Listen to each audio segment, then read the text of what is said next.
نبی کریم صلی اللہ علیہ وسلم نے ارشاد فرمایا اوپر والا ہاتھ نیچے والے ہاتھ سے اچھا ہے۔ اوپر والا ہاتھ یعنی جو دینے والا ہاتھ ہے وہ لینے والے ہاتھ سے اچھا ہے۔ جو دوسرے کی مدد کرتا ہے، دوسرے کو دیتا ہے، کھلاتا ہے، پلاتا ہے، مدد، وہ ہاتھ اچھا ہے۔ اللہ کا شکر جانے کہ اللہ نے ہم کو اتنا دیا ہے کہ کچھ نہ کچھ ہم کسی کو اگر مدد کرنا چاہیں کر سکتے ہیں۔ اور جب آپ خرچ کرنے لگیں تو جن کی ذمہ داری آپ پر عائد ہوتی ہے وہاں سے شروع کرو۔ پہلے خیش بعدہ درویش، پہلے اقارب، رشتہ دار، اپنے لوگ، بیوی پر خرچ کرو، بچوں پر خرچ کرو، ماں باپ پر خرچ کرو، رشتہ داروں پر خرچ کرو، جیران پڑوسیوں پر خرچ کرو، پھر دوسروں پر بڑھو آگے۔ بہترین صدقہ وہ ہے جو غنا کے ساتھ ہو، دل کی مالداری کے ساتھ، خوشی کے ساتھ دے، وہ بہترین صدقہ۔ اور جو آدمی اپنے آپ کو عفیف بنائے گا، پاک دامن بنائے گا خود کہ بھائی مجھے پاک دامن رہنا ہے، تو اللہ تعالیٰ بھی اس کو سوال سے محفوظ رکھیں گے۔ جو خود ہی بچنا چاہے عفت اور پاک دامنی کہ بھائی مجھے کسی سے مانگنا نہیں ہے، اللہ اس کو بچا لیں گے۔ اور جو اپنے آپ کو مستغنی رکھے گا، اپنے آپ کو محتاج نہیں بنائے گا، مستغنی رکھے گا، تو اللہ تعالیٰ اس کو مستغنی بنا دیں گے۔ اوپر والا ہاتھ نیچے والے ہاتھ سے، اس کے کئی مطلب ہے۔ یعنی اوپر والا ہاتھ خرچ کرنے والا اور نیچے والا ہاتھ روکنے والا، بخیلی کرنے والا، ایک معنی تو یہ۔ ایک مطلب یہ کہ اوپر والا ہاتھ یعنی دینے والا، نیچے والا مانگ کر لینے والا۔ جو مانگ کر لے اس کو نیچے والا کہیں گے۔ اور اگر بغیر مانگے کہیں سے کچھ مل جائے، بغیر مانگے خود محبت سے کوئی آپ کو ہدیہ دے، دعوت کرے بغیر مانگے تو لے لے، یہ اس میں داخل نہیں۔ ایک مطلب یہ بھی ہے کہ اوپر والا یعنی سوال سے اپنے آپ کو بچانے والا، جو سوال سے بچائے، اور نیچے والا جو سوال کرے، مانگ مانگ کر پیٹ بھرے، یہ تینوں مطلب ہے۔ آگے بیان کیا حدیث میں وَابْدَعْ بِمَنْ تَعُولُ۔ دوسری بات آپ صلی اللہ علیہ وسلم نے ارشاد فرمائی جب آپ خرچ کرنے لگیں تو جن کی ذمہ داری آپ پر عائد ہوتی ہے، جن کا خرچہ آپ پر واجب ہے، وہاں سے شروع کرو۔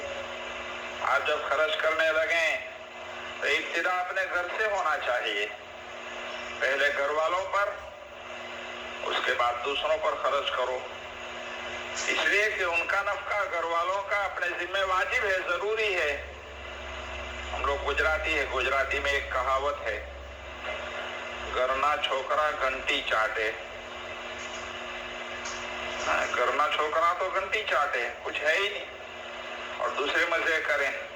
تو گھر میں تو بھوکے ہو رہے ہیں اور دوسروں پر سخاوت ہو رہی ہے، ایسی سخاوت شریعت میں پسند نہیں۔ ایسی بھی کیا سخاوت کے گھر والے محروم رہے، اس کو کون سخی کہے گا؟ تو آپ نے فرمایا جس کی خرچہ آپ پر ضروری ہے، واجب، پہلے وہاں سے شروع کرو۔ پھر فرمایا بہترین صدقہ وہ ہے جو غنا کے ساتھ ہو۔ غنا کے ساتھ ہو، اس کا مطلب یہ ہے، بعض حضرات فرماتے ہیں کہ کسی محتاج اور ضرورت مند کو اگر دو تو اتنا دو کہ اس کی ضرورت پوری ہو جائے اور اپنی ضرورت کی طرف سے وہ مستغنی ہو جائے۔